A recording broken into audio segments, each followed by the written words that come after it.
No começo deste curso, nós falamos sobre o potencial humano e sobre como a pessoa comum usa menos de 10% de tudo aquilo que ela é capaz de fazer. Falamos também sobre o cérebro de Albert Einstein, que foi retirado e estudado depois da sua morte. E o que se descobriu foi impressionante. Mesmo sendo um dos maiores gênios do século, ele nunca usou mais do que 15% do seu potencial mental em toda a vida. Mas o que significa exatamente potencial mental? Significa a nossa capacidade de usar o pensamento. Significa a habilidade de ativar as células do cérebro, aquilo que chamamos de neocórtex, a parte pensante do cérebro humano. E uma das coisas de que vamos falar nesta sessão é justamente como usar o seu cérebro de forma mais eficaz e quais métodos já foram desenvolvidos para ajudar as pessoas a aprender mais rápido. É o que se chama de aprendizagem de cérebro inteiro, aprendizagem acelerada ou superaprendizagem. Uma das coisas que sabemos hoje é que a pessoa comum não usa muito mais do que 1 ou 2% da sua capacidade de pensar. Não chegamos nem perto dos 10%.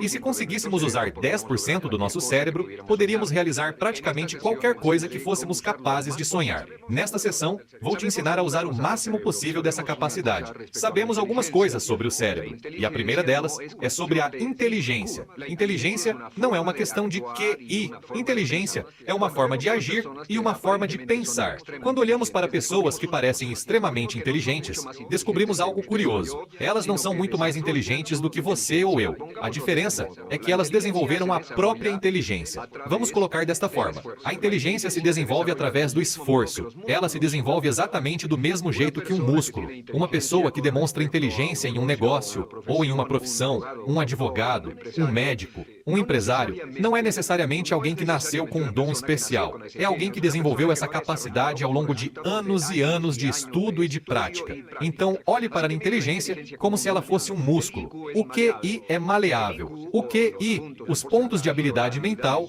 tudo isso pode ser moldado dentro de uma faixa muito ampla. Nós já falamos aqui sobre o efeito da expectativa positiva e sobre aquele caso de um estudante cujo coeficiente de inteligência subiu 25 pontos no decorrer de um único ano escolar. E isso é muito mais comum do que parece. Existem inúmeros casos registrados de pessoas cuja capacidade total de pensamento saltou 10, 20, 30 pontos como resultado de uma forma específica de aprender ou de estudar. E vamos falar sobre algumas dessas ideias. Então, o QI é maleável dentro de uma faixa ampla. Ou seja, você é muito mais esperto do que imagina. Você é mais inteligente do que sempre acreditou ser. Sabemos também que o QI tem tudo a ver com autoimagem. Já foram encontradas pessoas extremamente inteligentes que, por terem sido criadas em ambientes negativos, se convenceram muito cedo de que não eram particularmente brilhantes. Um homem foi incentivado a abandonar a escola no 10º ano porque diziam que ele era um fracasso completo do ponto de vista acadêmico. Anos depois, ao tentar se alistar no exército,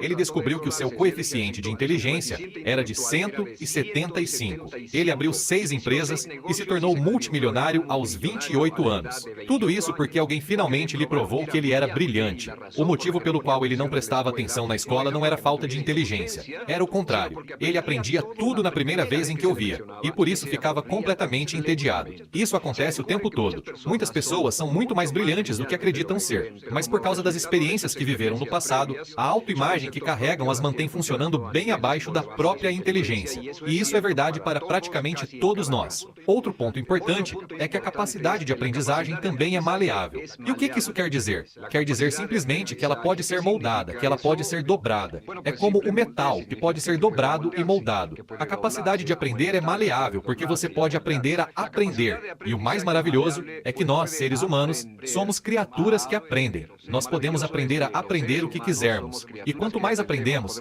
mais descobrimos a enorme capacidade que temos de continuar aprendendo. Essa habilidade funciona como um músculo. Quanto mais você a estica, quanto mais você a usa, maior ela se torna. Quanto mais você aprende matemática, mais capaz você fica de aprender história. Quanto mais você estuda filosofia, mais capaz você fica de aprender psicologia. A sua capacidade de aprender se expande para qualquer assunto. E há mais um ponto essencial sobre a aprendizagem.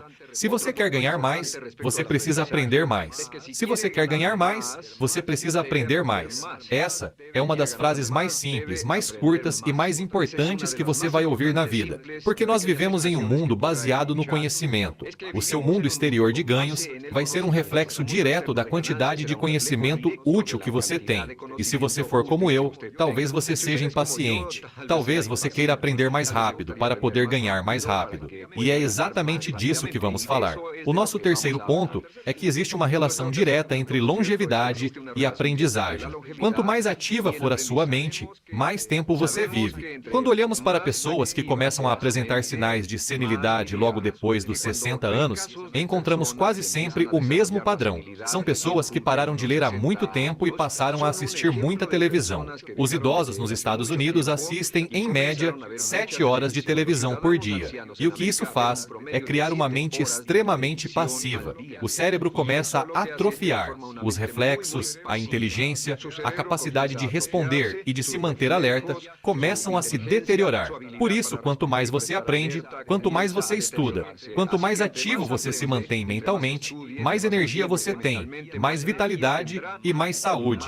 Olhe para a vida dos homens e das mulheres criativos. Goethe começou a compor a segunda parte do Fausto aos 85 anos. A vovó Moses começou a pintar aos 75 e ainda pintava aos 100. Albert Schweitzer, com quem eu trabalhei na África, ainda trabalhava em tempo integral aos 91 anos, numa época em que quase todas as pessoas com quem ele havia crescido já estavam enterradas havia décadas. Então, mesmo que não houvesse nenhuma outra razão, apenas pelo fato de você querer viver mais, viver melhor e com mais energia, já valeria a pena manter a sua mente aprendendo pelo resto da vida.